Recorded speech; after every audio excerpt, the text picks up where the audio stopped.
Tiga langkah diumumkan kerajaan hari ini bagi mengurangkan bebanan keuangan yang ditanggung rakyat susulan penularan wabak COVID-19. Dalam satu kenyataan, Perdana Menteri Tan Sri Muhyiddin Yassin berkata, tiga langkah berkenaan penangguhan bayaran balik pinjaman, penyusunan baki kad kredit dan penstrukturan semula pinjaman perniagaan bernilai sekurang-kurangnya RM100 bilion itu dibuat selepas mendengar keluh kesah dan nadi rakyat. Menurut Perdana Menteri, kerajaan amat prihatin terhadap keresahan rakyat berhubung pembayaran balik pinjaman bank baik dari segi peminjam persendirian mahupun perusahaan kecil dan sederhana PKS yang perniagaan mereka terjejas akibat penularan COVID-19. Sehubungan itu, bermula 1 April depan, bank tempatan akan menawarkan moratorium atau penangguhan bayaran balik hingga 6 bulan kepada peminjam individu dan PKS. Langkah kedua membabitkan pemegang kad kredit yang berdepan kekangan keuangan. Mereka boleh memilih untuk menukar baki kad kredit kepada pinjaman berjangka dengan fleksibiliti penangguhan pembayaran balik itu dari 1 April hingga 31 Disember. Sektor korporat pula boleh berunding dengan bank masing-masing untuk menyusun semula pembayaran balik yang sesuai dengan keadaan perniagaan mereka. Ia penting bagi membolehkan syarikat berkenaan terus berkemampuan, mengekalkan pekerjaan dan segera meneruskan aktiviti perniagaan masing-masing.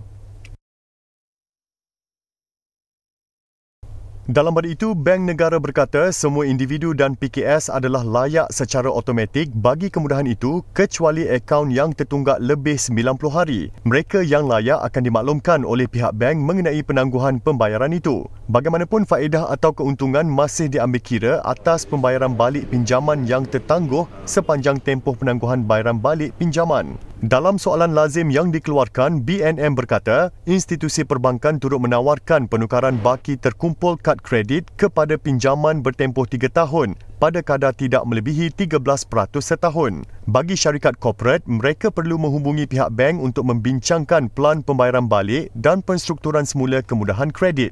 Individu atau PKS boleh juga menghubungi bank jika ingin melanjutkan tempoh penangguhan bayaran pinjaman lebih dari 6 bulan. Bagi yang tidak mahu menggunakan kemudahan itu, mereka boleh meneruskan pembayaran seperti biasa mengikut struktur sedia ada. Penangguhan pembayaran pinjaman selama 6 bulan yang dilaksanakan sekarang ini adalah satu inisiatif jangka masa pendek yang terbaik supaya memastikan kita rakyat Malaysia dapat berbelanja seperti biasa dan dapat membawa orang kata makanan di atas meja untuk ahli keluarga dan juga dapat menyediakan kelengkapan seperti biasalah. Saya berpendapat ini adalah satu langkah yang baik kerana kami tidak perlu lagi memohon kepada bank masing-masing kerana prosesnya adalah automatik. Saya rasa ini akan bantu ramai orang terutamanya golongan B40. Bagi interest atau bunga, saya faham itu tidak senang untuk dihapuskan, tapi bank boleh mempertimbangkan untuk memberi diskaun atau mengurangkan rate itu bagi peminjamnya. Saya amat menghargai langkah kerajaan Malaysia dan Bank Negara untuk menangguhkan pinjaman automatik untuk 6 bulan supaya perniagaan serta rakyat tidak dibebankan dengan pinjaman ini, dan saya juga berharap bahawa kerajaan boleh yang faedah tidak dikenakan untuk pinjaman untuk tempoh 6 bulan juga. Saya berharap dan terima kasih sekali lagi kepada kerajaan Malaysia. Saya sebagai rakyat Malaysia memang menyokong sepenuhnya lah usaha kerajaan berkaitan penangguhan bayaran balik pinjaman bank selama 6 bulan ni.